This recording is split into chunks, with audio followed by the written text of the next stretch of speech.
Secundaria segundo grado. Ciencias y tecnología. Física. Electricidad. Que el alumnado de secundaria conozca sobre la electricidad, su obtención, usos y cuidados, además de familiarizarse con algunos términos que se utilizan al hablar de electricidad.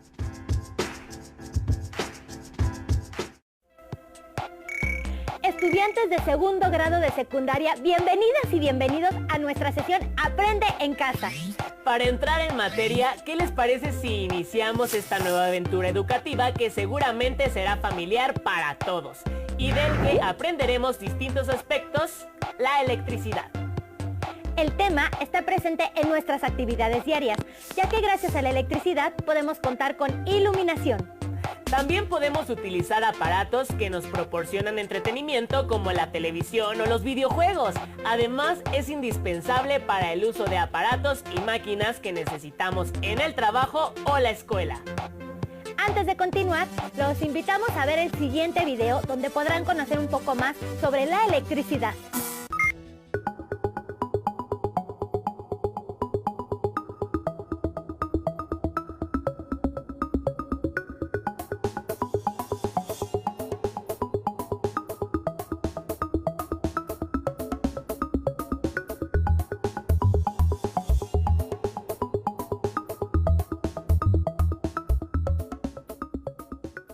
Cuando en una localidad se interrumpe el suministro de electricidad, se detiene el funcionamiento de todos los aparatos eléctricos.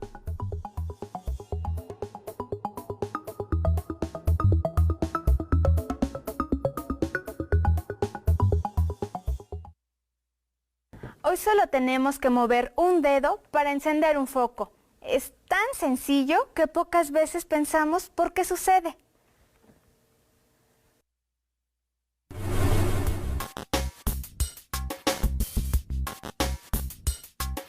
Ya a mediados del siglo XVIII se advirtió que la carga eléctrica se podía trasladar de un sitio a otro. A este movimiento de la carga se le conoce como corriente eléctrica. Pero, ¿cómo es este flujo?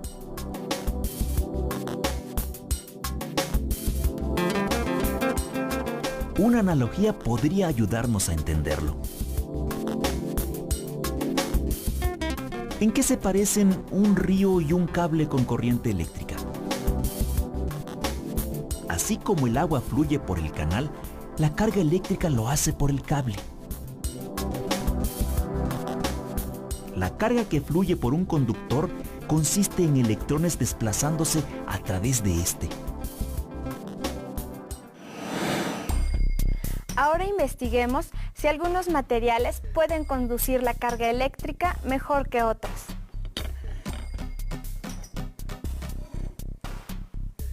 Si el foco enciende, es que el material que usamos para cerrar el circuito es un buen conductor.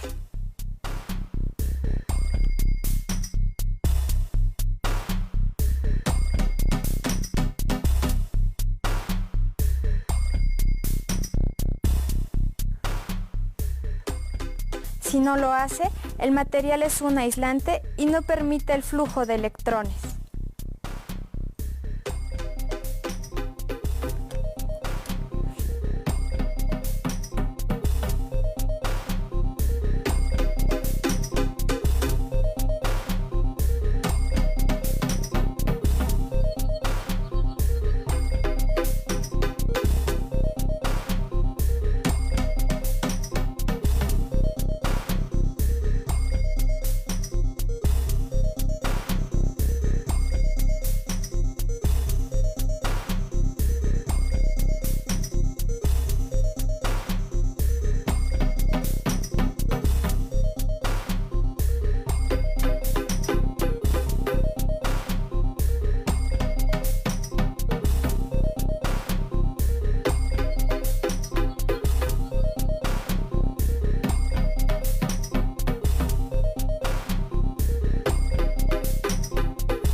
hace que un material sea conductor o aislante?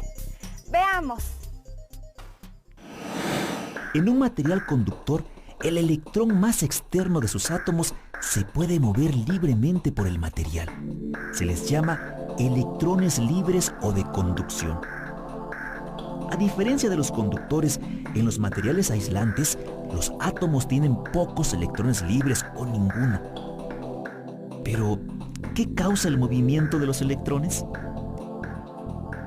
Los electrones requieren de un impulso del exterior, que puede ser una pila o un generador, para ponerse en movimiento y establecer así una corriente eléctrica.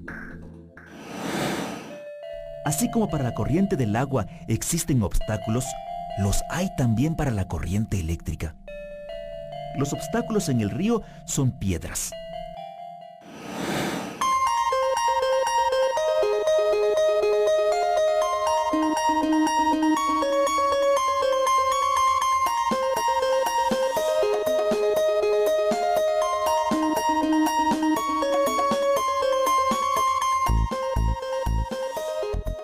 La corriente eléctrica son los átomos fijos del material. Dependiendo de la cantidad de átomos fijos, habrá mayor o menor resistencia al paso de los electrones libres.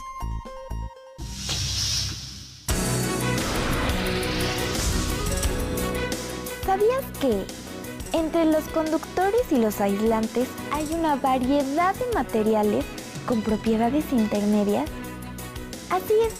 Los materiales semiconductores se comportan normalmente como malos conductores, pero si se contaminan con átomos de un material conductor, tal como un metal, se manifiestan efectos muy curiosos.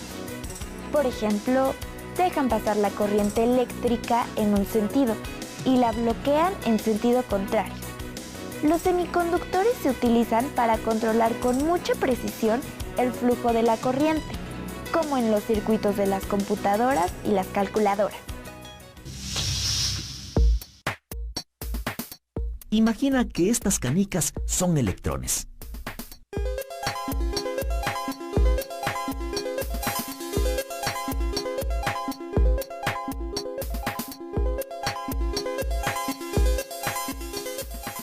Al igual que la velocidad de la canica depende del tipo de suelo, la velocidad de los electrones depende del material de que está hecho el cable. Pero, ¿qué fuerza consigue mantener a los electrones fluyendo por terrenos tan escabrosos?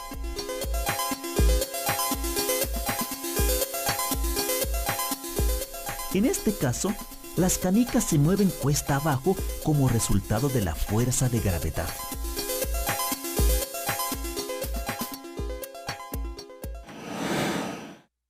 En el caso de los electrones, la fuerza necesaria para impulsarlos está provista, por ejemplo, por una pila voltaica.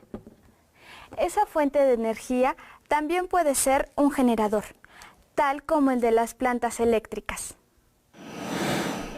Muchos de los grandes descubrimientos relacionados con la electricidad se produjeron durante los siglos XVIII y XIX. Alessandro Volta medía la intensidad de la corriente eléctrica por medio del tacto. Este científico inventó la batería eléctrica, conocida como pila voltaica, en su honor.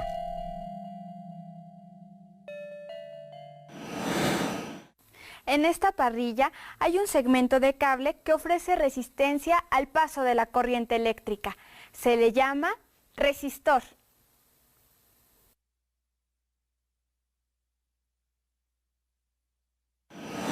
Cada vez que un electrón de conducción choca con un átomo, le cede energía cinética. A causa de innumerables choques como este, todos los átomos del sólido aumentan su energía de vibración y en consecuencia el material aumenta de temperatura. Efectivamente, el resistor se calienta. De la misma manera que el agua, al transferir energía cinética a las aspas del molino, se frena. Para que un foco se encienda, es necesario pasar corriente eléctrica por un filamento con la resistencia adecuada. De esta manera, se calienta y se vuelve incandescente, emitiendo luz tal como un metal al rojo vivo.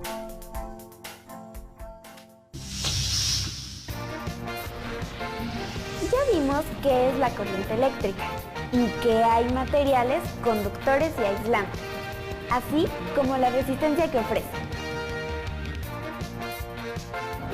¿Podrías armar un circuito eléctrico para encender un foco con estos materiales? ¿Qué materiales usarías para ofrecer mayor o menor resistencia? ¿Cómo la ves? Hoy en día, muchos procesos dependen de la energía eléctrica. Si no hubiera electricidad, ¿qué aparatos en tu casa dejarían de funcionar?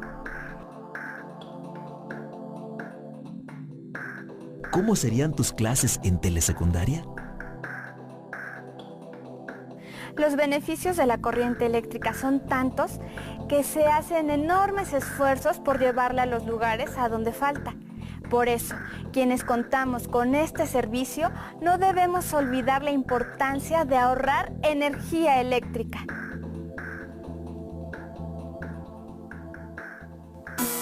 Como pudimos observar, existen materiales conductores que permiten el flujo de electrones que generan electricidad. También hay materiales como la madera o el plástico que son aislantes, pues no permiten el flujo de los electrones.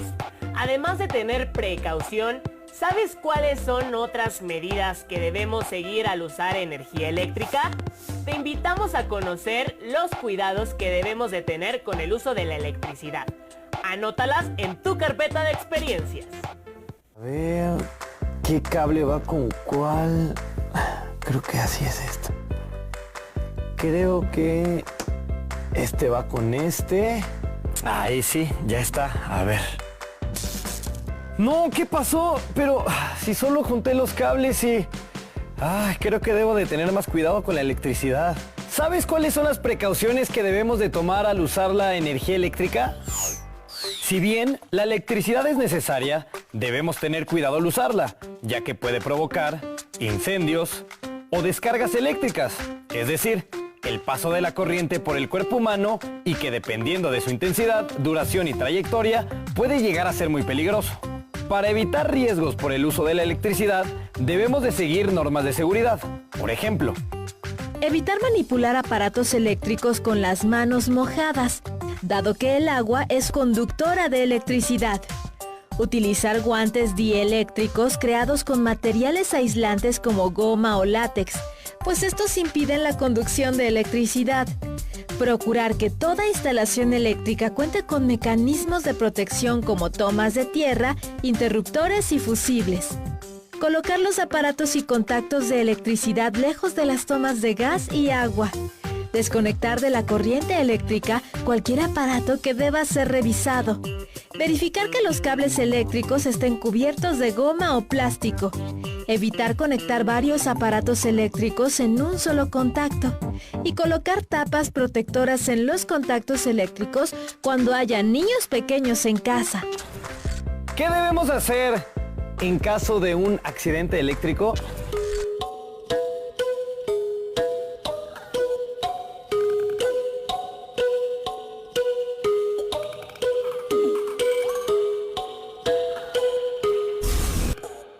Ante un accidente eléctrico debemos llamar al servicio de emergencia 911 o bien a la Cruz Roja Mexicana. Si en el accidente hay una persona electrocutada, debemos evitar acercarnos a ella y mantenernos a una distancia de 7 u 8 metros, así como buscar interrumpir la corriente eléctrica con un material que no sea conductor de electricidad, por ejemplo, un palo de madera. Una vez que no haya riesgos, el especialista en primeros auxilios empleará un objeto no conductor para tocar a la persona accidentada y revisar su estado de conciencia, dado que un accidente de este tipo puede alterar el ritmo cardíaco o provocar un paro respiratorio. También debemos despejar el área para que el especialista en primeros auxilios brinde a la persona accidentada la reanimación cardiopulmonar o RCP. Una vez que logre reanimarla, este especialista evitará que la persona se enfríe y le colocará gasas estériles en las zonas quemadas. Y por último, la trasladará a un centro de salud.